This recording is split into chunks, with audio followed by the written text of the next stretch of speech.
All right, you lovely people. Thanks for joining me. Let's take a look at spread trading. How do you turn trends into cycles? That's the goal. You know, trading is difficult enough, isn't it? Why do you have to get beat on breakouts?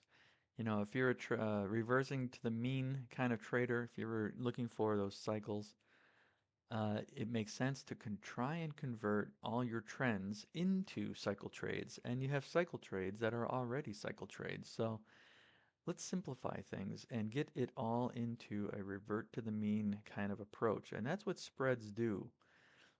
When you pick instruments that are highly correlated to one another, meaning they move in tandem, you basically have a great tool for detrending a market.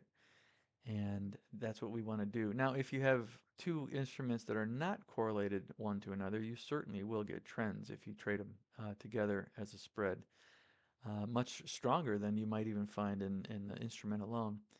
But we're going to take a look at two instruments here that are pretty tightly correlated. One is natural gas and the other is crude oil.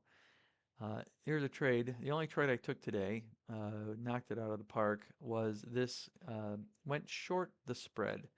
Now, we have yellow bars in BOSA. Yellow bars means we've hit the historical overbought zone in this spread. So coming into the morning between 6 o'clock, and I took this trade at about 7, what was it, about 750. Um, the market was overbought, and we just saw a brown sell signal right here, and that means that the short-term moving average has turned downward. So I put a sell order right at that brown level. It came up, filled it, took a little bit of heat. I actually had another short order to go in here because I'm trading to revert to that yellow line. That's my goal. So I was going to go short up here. It never quite reached it, and it reversed right down into my target. Now I closed out, I legged out of this spread, and I'll show you why I did that. Um, had I held on to it, my target wouldn't have gotten hit until this time. Eventually it did get hit, but my target was initially, but the first target really should be the midline, so I hit that right away. But it was such a strong reversion that I decided to hold on for a little bit more. My target would have been this green dotted band down here. Now that's oversold. You can see the red line up here is overbought. The green line down here is oversold. Well, why did I get out where I got out? For that answer, let's take a look at natural gas in a single instrument using one of my favorite tools. So favorite, I even named it after myself. Yes, I did. It's called Leto Channels, and it's better than Bollinger, I believe. So Leto Channels takes a look at historical overbought, oversold regions. Now, what does that mean? Over the price history on this chart, which I think is, how many days have we got here? 50 days. Uh, the market never gets this far away from the midline. Over the last 50 days, during this time of the day, the highest the market ever got was this blue dotted region up here. 90% of the time, it didn't even reach the red zone. So 90% of the time, it was in here. Down here, same story. 90% of the time, it didn't reach this level during this time of day. And this was the max move during this time of the day, again over the last 50 days. So when we hit this overbought region, that's when I went short on the spread. So I went short natural gas. And I got out, uh, I think pretty wisely, when I was coming near the oversold region. So it's not useful to hold on to a spread if it's not going to make you money. So you want to capture that profit on the winning leg. So I was short natural gas from here to here. That's $500 in profit. What did the crude oil contract do during that time? So here's what happened in crude. Now, we were right in the middle of no man's land. I call it, this gray region is no man's land, which is directionless. It's in the middle of the daily range. We don't have a confirmed direction. So the spread says we buy crude oil. So I bought crude oil here and it went down a little bit as natural gas went down, but it went down, natural gas went down so quickly compared to crude Obviously, I gained 500 on it. So I legged out. I was out of the first leg here with a gain of about 270 bucks, and I decided to hold on for a recovery of some of that loss, and I got out at I think it was about $90 loss here. So 500 to the win, to the upside on natural gas, and $90 loss on my crude leg, and I got out with $410 profit. So very happy about that. Good day. Here's a trade that got away. Now we're looking at heating oil. Right about the time that I was in my spread trade, right here at 757. I got in about 750 on my spread. But right here we see heating oil just touched, just tickled the oversold region on Leto channels. This was a great buying opportunity. Getting on board this trade, eventually, if you held on to it, would have been a $800 move, $790 move.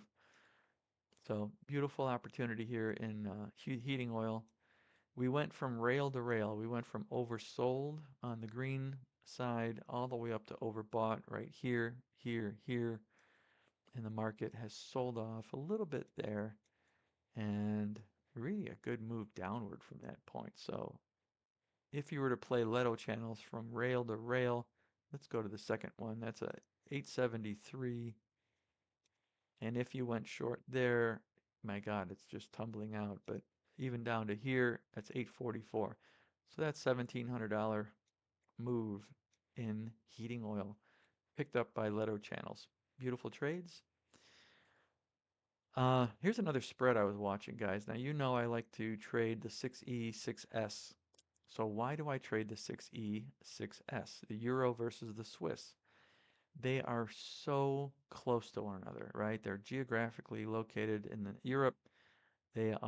Switzerland is a strong country in Europe. Euro is dominated a lot by Swiss decisions, Swiss interest rate decisions. Germany and Switzerland, Germany being a big partner in Euro, um, drives a lot of that market. So these are correlated. That's the whole point. When this market starts getting out of correlation, right down here, we hit $300 away from the midline. So these green bands are $50 each.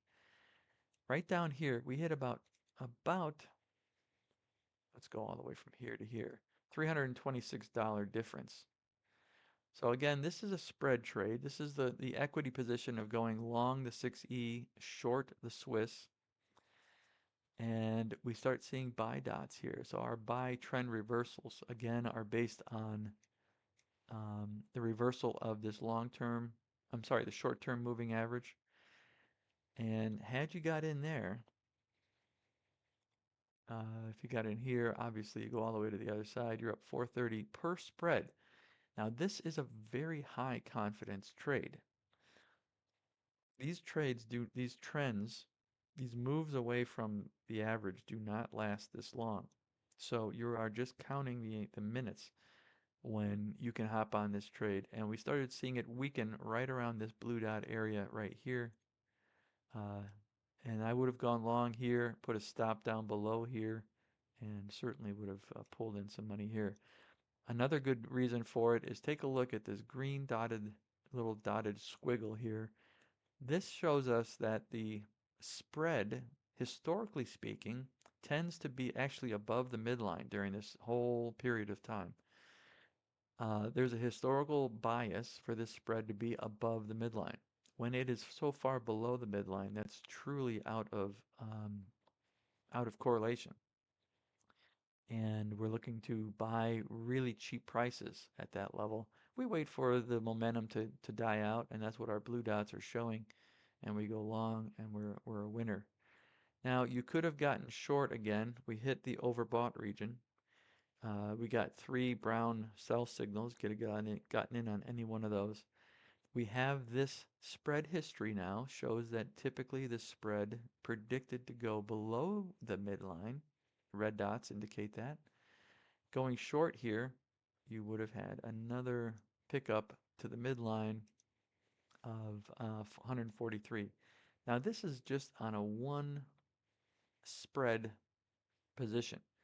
One spread is two contracts. It's one of the Euro futures and one of the Swiss futures.